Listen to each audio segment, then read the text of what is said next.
It's our time to rule. To the night children! Some rules are made to be broken, but other times you should maybe really follow the rules. Let's break down Season 3, Episode 15 of Shadowhunters and find out just what happened.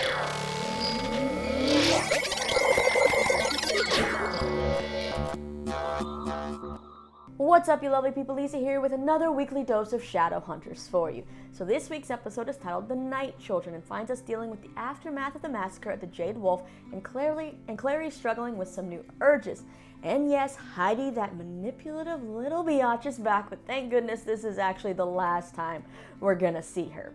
And yes, Raphael is also back, but in a kind of heartbreaking storyline that makes me not want it to be the last time we see him. But let's go ahead and break everything down. First up, we're going to talk about Luke. So he's, of course, taking the blame for the massacre at the Jade Wolf, and it seems like the cops are starting to get suspicious that something more may be going on as they notice some of the silver weapons at the scene of the crime. Anyhow, the lieutenant knows Luke isn't a murderer and wants to know who he's covering up for, what the real story is, and tries to get Luke tell the truth, because if Luke is found guilty, he could go away for a very long time, and you know ex-cops don't fare well in prison. Luke, however, is holding steady to his guilty plea, and he uses his one phone call to call Clary, where he quickly tells her about the vampires attacking the Jade Wolf and how the police think he did it, but he can't explain everything in that quick phone call, so he just needs her to tell the Shadowhunters what happened. Now, Clary knows Luke is in trouble, so she and Jace head to the interrogation room to talk to him after the lieutenant leaves. Luke ends up telling him this is what he has to do, and it's what he deserves for leaving the pack and everything like that. Clary, though, begs him to not abandon her and even pulls out the dad card. I need my dad.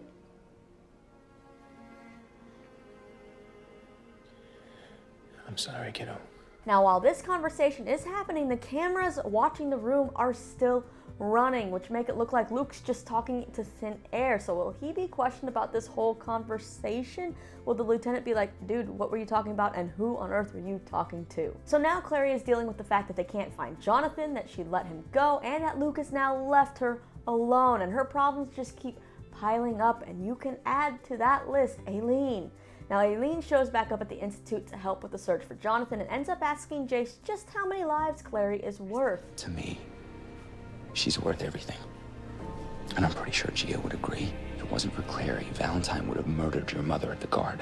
Aileen, though, still isn't happy with Jace's answer, and she finds Clary in the training room getting out some aggression and offers to spar with her, but soon regrets that after the spar starts to turn pretty intense when Aileen starts poking the bear. She brings up the Morningstar sword and Clary letting Jonathan go and says that she wants Jonathan to feel the blows. Clary then lets loose and pins Aileen down and starts wailing on that poor girl's face until Jace has to run to the rescue and pull her off, and Clary does apologize and runs off. And it seems like for a moment Clary was taken over, like perhaps a more demonic side or something. She lost herself as she started wailing on Aileen's face, because when Jace pulled her off, it was like she snapped out of that quickly and was like, wait, did I just do something bad? Now, Jace begs Aileen not to report Clary, and Aileen is like, well, what happened with her is not normal. Something has to be wrong with her. Now, Jace is just lucky that Clary saved Aileen's mom's life. You know, that Council Penhollow, who herself seems to be kind of on the shady side with that torturing of downworlders. Anyway, Aileen says she won't report Clary or have her arrested, and Jace asks for a little bit more time to figure out what is going on. Clary then goes to get some air, and what do you know, Jonathan shows up, and both think it's kind of a trap, but then they realize, wait, they must have been brought here by some kind of feeling. You know, the rune twin feeling type of thing. It's got to be that rune, and Jonathan is like, see, we're destined to be together, and asks Clary to come with him, but Clary says she wants nothing to do with him. Jonathan, however, is like, you say that for now, and leaves, and once again, Clary did not call for backup or turn Jonathan in. She let him go, and Jonathan knows that she'll be calling back to him, whether she wants it or not. Now, when Clary returns home, she's staring into the fireplace, and all of a sudden, she glazes over again, and she's drawn to the fire and places her hand over the flames, starts burning the middle of her hand. Jace finds her just in time and pulls her away as she snaps out of whatever trance she was in, and she realizes it must be the work of this rune. Jonathan, meanwhile, sees his hand burning as well, and it makes him smile because he thinks Clary will be with him soon enough. She's giving in to the dark side. Jace, however, wants to get Clary to the Silent Brothers as soon as possible. So yeah, it seems like this rune is completely controlling both of them, and it's causing Clary to go into some kind of trance or state where she's losing control, maybe bringing out a little bit of the demonic side, and it's definitely going to be a dangerous thing for Clary. It's kind of like she's blacking out. You know how Jace did when he was the owl? You know, you don't remember what happened. But most likely, I feel like this is just going to lead her right back to Jonathan, which he's always wanted. And unless someone can figure out how to save her, this is going to be dramatic. Moving on to Izzy and Raphael. Now, after Heidi shows up at the Institute and spills the beans about Raphael being let go by Izzy and now living in Detroit, which I'll get to a little bit more in the Heidi drama section, Alec is not too happy or pleased with Izzy. And Izzy tries to tell Alec that Raphael's not a bad person, he just made a mistake. But Alec, he's by the books, man, and he says that doesn't change what Raphael did. So Izzy kind of knows what she has to do. She has to go bring Raphael back, and she wants to do it herself. So she goes to Detroit to the soup kitchen, and Raphael's actually really happy to see her. But then Izzy says she has to place him under arrest. And you know what? Raphael's actually at peace with all of this, saying he thought someone would come for him. He just didn't think it would be her, but he's ready and he must atone for his sins. It was God's will, as it is you coming here now. If I must atone for my sins, so be it. Now, before leaving, they do kind of have a sweet moment where Izzy lets Raphael clean up his loose ends by cleaning up the soup kitchen before they leave. Now, when they return to the Institute and Raphael's about to be sent off to prison, he has one last face-to-face with Izzy, and this is where all those emotions started going haywire, and I was like, I'm not going to feel anything, I'm not going to feel anything, I'm not going to cry. But we see Raphael tell Izzy that he dreamed of what he'd say to her if she walked through that door for a long time, and he wants her to know that he'll always care for her, and she echoes that sentiment as they hold hands and then say goodbye. And part of me was like, just give her that last kiss goodbye, that one final kiss. But it didn't happen. But they do tearfully part ways. And yet this is my last chance. Never being able to see your face again. I just want you to know that I'll always care about you. Ultimately, though, I think that this gave both characters the closure they needed with this relationship, and I do love the character arc and growth that we got on the show with Raphael over the 3 seasons, and I am gonna miss him. But now let's move on to evil Heidi. So she's all chipper about masterminding this massacre at the Jade Wolf and tells the other vampires that they should be proud. It's their time to rule. The Night Children are taking over, hence the name of the episode. Griffin then comes in telling Heidi that Jordan and Maia are missing, so there are witnesses and they could definitely be in trouble with the Shadowhunters. And of course Heidi is like, well, the Accords are just there to keep vampires in the shadows. It's time for things to be different. It's kind of time for war, you know? Meanwhile, Maia and Simon are on their way back after dropping Jordan off at the Praetor, and we learn that Jordan's going to be okay. Maia, however, is still suffering from PTSD and nightmares and hasn't really slept, and is determined to make Heidi pay for what she's done.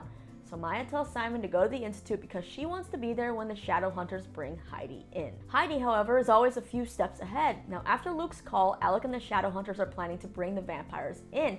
And what do you know, before they can go over there, Heidi walks in and puts on her usual act, which Izzy immediately is not buying, but Alec gives Heidi his time to hear her out. Heidi basically throws Griffin and the rest of the vampires under the bus for the attack, and then blames her attack on Simon's family, on Lilith, and basically has an excuse for everything. Does not own up to any actions she's done. She has an excuse ready for everything Izzy keeps trying to call her out for, and it's Heidi who then outs Izzy for letting Raphael go. Alec kind of just wants to prevent any more trouble, any war, and tells Heidi that they'll give her a clean slate if she'll ID the vampires that attacked the Jade Wolf. So the Shadowhunters then go and bring in Griffin, Josh, and some of the other vampires.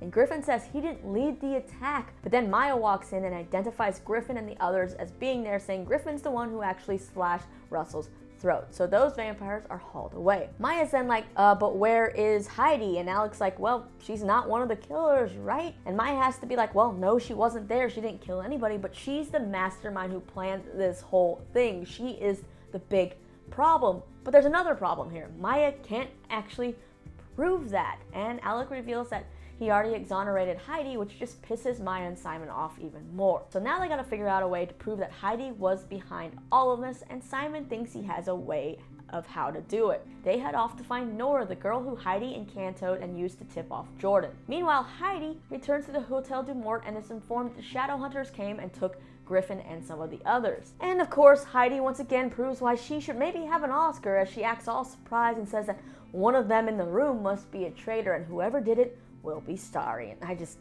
can't with this girl. Ugh, her lies. She gives me chills, kind of like Jonathan, you know? But like I said, Heidi, always a few steps ahead, and with this information, she goes to visit Nora at the hospital and encantos her to not breathe, trying to kill her. So when Maia and Simon show up, they're a little bit late, and they're informed that Nora is in a coma now, but at least she got to see her blonde friend before she went into that coma, and Simon and Maia know just what happened. So they end up calling Alec to ask if he and Magnus can come to the hospital, and maybe Magnus can use his magic to help reverse the coma so Simon can reverse the encanto. But as Simon is making that call, Maia slips away and steals a syringe. So what is Maia up to? Well, she ends up meeting Heidi in an alley, and of course, they start a massive fight because Heidi wants to take on that big bad wolf. And then Heidi bites Maia in the neck, and you think Maia might be a goner, but all of a sudden, Heidi is the one who starts to be like, what the F is happening, as she starts to kind of turn to dust and stone or whatever, just giving me feels of Avengers Infinity War, which I don't like. So what exactly happened? Well, unfortunately for Heidi, Maia injected herself with holy water, so it's bye-bye finally for Heidi. And right as this is happening, Alec, Simon, and Magnus portal into that alley and look very disappointed in Maia. So Maia and Alec are back at the Institute in his office talking about the whole thing, and Maia pleads her case. Alec reluctantly says she's free to go since Maia technically didn't break any laws. So then Maia heads out into the hallway where she thinks, you know, things are good now, but Simon's waiting for her. He's also very disappointed in Maia, and he tells her that while he hated Heidi, that was not the way things should have gone down. They should have captured her, you know, put her away, things would have worked out. And Maia's kind of like, you don't always know that. She was trying to defend herself, but Simon says that there's a system for a reason. And if they keep breaking those rules, what makes them any better than Heidi was? Yeah, touche, right?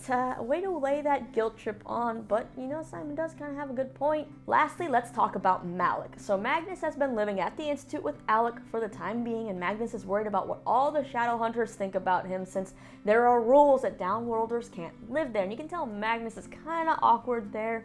He's used to his lavishness. He doesn't like pancake day. You know, they walk into the breakfast hall, or they walk into the mess hall, and all of a sudden Magnus is getting, you know, stares, especially from that Underhill guy, who also in this episode whispers some snide remarks about Alec. I think he's sad that he can't have Alec for himself. Anyway, Magnus ends up coming face to face with Underhill when he has to get his retinal scan done and get keys to the Institute.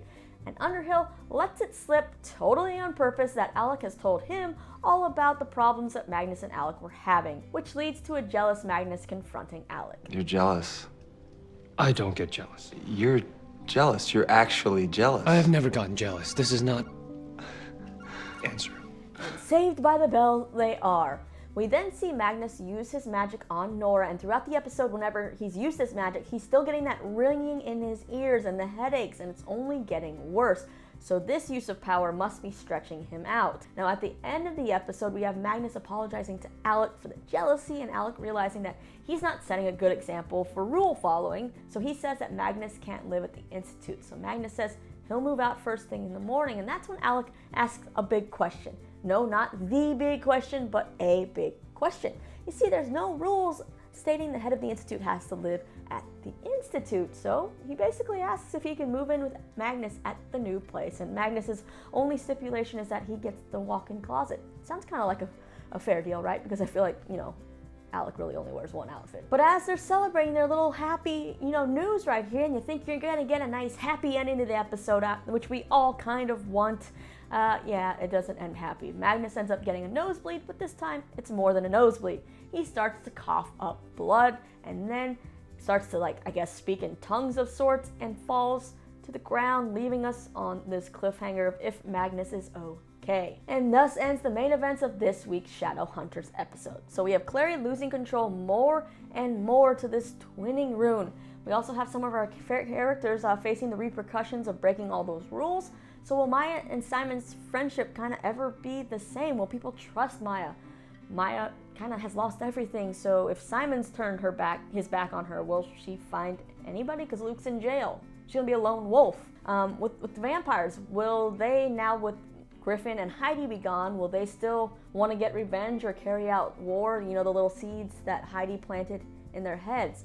And with Luke, I get kind of why he's doing the right thing, or what he thinks is the right thing, but I don't want Luke to go to jail. And Magnus? What's up with Magnus?